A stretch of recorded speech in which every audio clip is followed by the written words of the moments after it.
ನಿಮ್ಮ ಹಳೆ ಒಡವೆನ ಅಧಿಕ ಬೆಲೆಗೆ ಮಾರಬೇಕೆ? ಅಟಿಕಾಗೆ ಕಾಲ್ ಮಾಡಿ 8803000300. Attica gold company. ಖಾತೆಗಾಗಿ ಸೀನಿಯರ್ಸ್ಗಳು ಬಂಡಾಯವನ್ನ ಎದ್ದಿದ್ರೆ ಇತ್ತ ಇನ್ನೂ ಸ್ಥಾನವೇ ಸಿಗದವರು ಕೆಂಡ ಕಾರ್ತಾ ಇದ್ದಾರೆ. ಬಂಡಾಯವೆದ್ದಿದ್ದಕ್ಕೆ ಕೈ ನಾಯಕರು ಕಿಡಿಕಾರಿದ್ರೆ ಕೇಸರಿ ನಾಯಕರು ಸರ್ಕಾರದ ನಡೆಗೆ ಲೇವಡಿಯನ್ನ ಮಾಡ್ತಾ ಇದ್ದಾರೆ. ಇದರ ನಡುವೆ ಎಚ್.ಕೆ. ಪಾಟೀಲ್ ಒಂದು ಎಚ್ಚರಿಕೆಯ ಗಂಟೆಯನ್ನ ಹೊಡೆದಿದ್ದು ಸರ್ಕಾರವನ್ನ ಎಚ್ಚರಿಸಿದ್ದಾರೆ. ಸಚಿವರಿಂದ ಖಾತೆ ಕಿರಿಕ್, ಕಾಂಗ್ರೆಸ್ನಲ್ಲೇ ಕಿಚ್ಚು.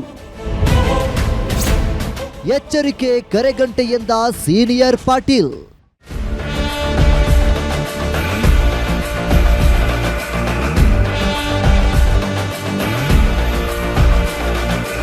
ರಾಮಲಿಂಗಾರೆಡ್ಡಿ ಖ್ಯಾತಿಗೆ ಎಲ್ಲೆಡೆ ಅಸಮಾಧಾನವು ಶುರುವಾಗಿದೆ. ಕಳೆದ ಬಾರಿ ಸಾರಿಗೆ ಸಚಿವರಾಗಿದ್ರು, ಈ ಬಾರಿ ಜಲಸಂಪನ್ಮೂಲ ಖಾತೆ ಕೊಡಲಾಗಿದೆ. ಇದು ಕೂಡ ಸ್ಟ್ರಾಂಗ್ ಖಾತೆ. ಆದ್ರೆ ರೆಡ್ಡಿಯವರು ಯಾಕೆ ಹೀಗೆ ಮಾಡ್ತಿದ್ದಾರೆ ಅಂತ ಕೆಲವರು ಮಾತನಾಡ್ತಿದ್ದಾರೆ.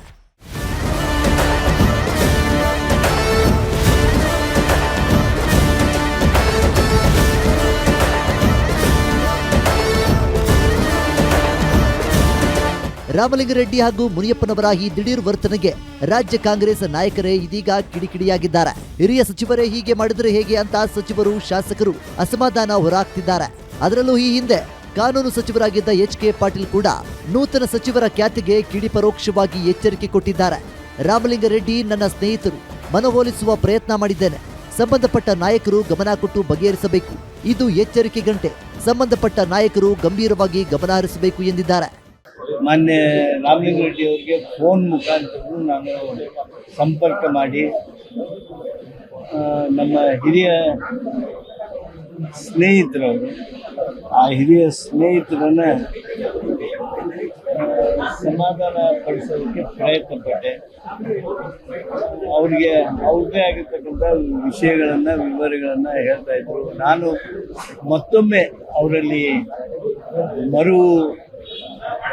ಪ್ರಾರ್ಥನೆ ಮಾಡ್ತೀನಿ, ತಮ್ಮ ನಿರ್ಣಯವನ್ನು ಪುನರ್ ಪರಿಶೀಲಿಸಿ. ಟ್ರಬಲ್ ಅಂತಕ್ಕಂಥದ್ದು ಎಲ್ರಿಗೂ ಇರ್ತದೆ. ಏನು ಟ್ರಬಲ್ ಶೂಟರ್ಗೆ ಟ್ರಬಲ್ ಬರಬಾರ್ದು ಅಂತನಾ? ಆ ಟ್ರಬಲ್ನ ಶೂಟ್ ಮಾಡೋ ಅಷ್ಟು ಶಕ್ತಿ ಅವ್ರಿಗಿದೆ, ಶೂಟ್ ಮಾಡ್ತಾರೆ. ಇಲ್ಲ, ಅದೆಲ್ಲ ಸರಿ ಮಾಡ್ತಾರೆ, ನಮ್ಮ ಹೈಕಮಾಂಡ್ ಸರಿ ಮಾಡ್ತಾರೆ. ರಾಮಲಿಂಗಾರೆಡ್ಡಿ ಅವರು ಕೂಡ ಹಿರಿಯ ಸಚಿವರು, ಈ ಪಕ್ಷದಲ್ಲಿ ಭಾಳಷ್ಟು ವರ್ಷ ಕೆಲಸ ಮಾಡಿರ್ತಕ್ಕಂಥವ್ರು, ಮತ್ತು 8 ಬಾರಿ ಶಾಸಕರಾಗಿರ್ತಕ್ಕಂಥವ್ರು. ಅದರಿಂದ ಅವ್ರಿಗೆ ಖಂಡಿತ ಹೈಕಮಾಂಡ್ ಸಮಾಧಾನ ಮಾಡ್ತದೆ. ಅದು ಹೇಳ್ತಕ್ಕಂಥದ್ದು ಸೂಕ್ತ ಅಲ್ಲ, ಬಟ್ ಅವ್ರ ಅಭಿಪ್ರಾಯ ವ್ಯಕ್ತಪಡಿಸವ್ರೆ. ಅವರು ಸರಿ ಮಾಡ್ತಾರೆ ಹೈಕಮಾಂಡ್ ಅವರು ಅದನ್ನ ಅಂತಕ್ಕಂಥ ವಿಶ್ವಾಸ ಇದೆ. ಸಚಿವರಿಗೆ ಖಾತೆ ಹಂಚಿಕೆ ಮಾಡಿದ ಬೆನ್ನಲ್ಲೇ ಸಚಿವರು ಬಂಡಾಯ ಎದ್ದಿರುವುದನ್ನು ಸಿಎಂ ಹಾಗೂ ಕಾಂಗ್ರೆಸ್ ಹೈಕಮಾಂಡ್ ನಾಯಕರು ಬಂಡಾಯದ ಬಿಸಿ ತಣ್ಣಗಾಗಿಸಲು ಮುಂದಾಗಿದ್ದಾರೆ. ಆದರೆ ಸಿಎಂ ಆಗಿ ಅಧಿಕಾರ ಸ್ವೀಕರಿಸಿರುವ ಡಿಕೆ ಶಿವಕುಮಾರ್ ಸರ್ಕಾರ ಟೇಕ್ ಆಫ್ ಆಗುವ ಮುನ್ನವೇ ಸಚಿವರ ಬಂಡಾಯ ಭುಗಿಲೆದ್ದಿರುವುದು ವಿಪಕ್ಷದವರಿಗೆ ಅಸ್ತ್ರವಾಗಿದೆ. ಡಿಕೆ ಶಿವಕುಮಾರ್ ಕೊಟ್ಟ ಮಾತು ತಪ್ಪಿ ಮೋಸ ಮಾಡಿದ್ದಾರೆಂದು ಬಿಜೆಪಿ ನಾಯಕರು ಲೇವಡಿ ಮಾಡುತ್ತಿದ್ದಾರೆ. ಸಚಿವರ ರಾಜೀನಾಮೆ ಮುನಿಸಿಗೆ ವಿಪಕ್ಷ ನಾಯಕ ಆರ್ ಅಶೋಕ್ ಆಕ್ರೋಶ ಹೊರಹಾಕಿದ್ದಾರೆ. ರಾಮಲಿಂಗಾರೆಡ್ಡಿ ಹಿರಿಯರು, ಸಾಕಷ್ಟು ಬಾರಿ ಗೆದ್ದವರು, ಸತೀಶ್ ಜಾರಕಿಹೊಳಿಗೂ ಕೊಟ್ಟಿದ್ದ ಮಾತು ತಪ್ಪಿದ್ದಾರೆ ಎಂದು ಕೆಂಡ ಕಾರ್ತಿದ್ದಾರೆ. ಅವ್ರು ಕೇಳೋದ್ರಲ್ಲಿ ಏನು ತಪ್ಪಿಲ್ಲ ಅಂತ ಅನಿಸುತ್ತೆ.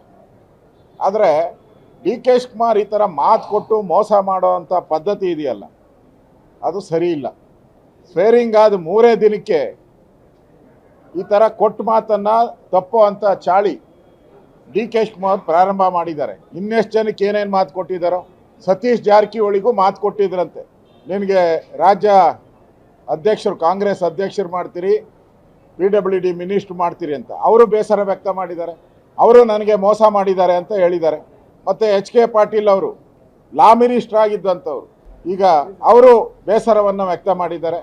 ವಿಧಾನಸಭೆಯಲ್ಲಿ ವಿರೋಧ ಪಕ್ಷಗಳಿಗೆ ಉತ್ತರ ಕೊಡಕ್ಕೆ ಯಾರು ಗತಿ ಇಲ್ಲ, ಆ ಸ್ಥಿತಿ ಇರುವಂತ ಮಂತ್ರಿಮಂಡಲ ಇವತ್ತು. ನೂತನ ಸಚಿವರು ಇಲಾಖೆಯ ಜವಾಬ್ದಾರಿ ವಹಿಸಿಕೊಳ್ಳುವ ಮುನ್ನವೇ ಸಚಿವ ಸ್ಥಾನಕ್ಕೆ ರಾಜೀನಾಮೆ ನೀಡಿದ್ದು ಸರ್ಕಾರಕ್ಕೆ ಮುಜುಗರ ತಂದಿದ್ರು. ಸಿಎಂ ಹಾಗೂ ಕಾಂಗ್ರೆಸ್ ಹೈಕಮಾಂಡ್ ಎಲ್ಲವನ್ನೂ ನಿಭಾಯಿಸುವ ಭರವಸೆ ವ್ಯಕ್ತಪಡಿಸ್ತಾ ಇದ್ರೆ, ವಿಪಕ್ಷ ನಾಯಕರು ಮಾತ್ರ ಸರ್ಕಾರದ ವಿರುದ್ಧ ವಾಗ್ದಾಳಿ ನಡೆಸುವ ಮೂಲಕ ಹೊಸ ಅಸ್ತ್ರ ಮಾಡಿಕೊಂಡಿರುವುದು ಮಾತ್ರ ಸುಳ್ಳಲ್ಲ. ವೀರೇಶ್ ದಾನಿ, political bureau, guarantee news, Bengaluru.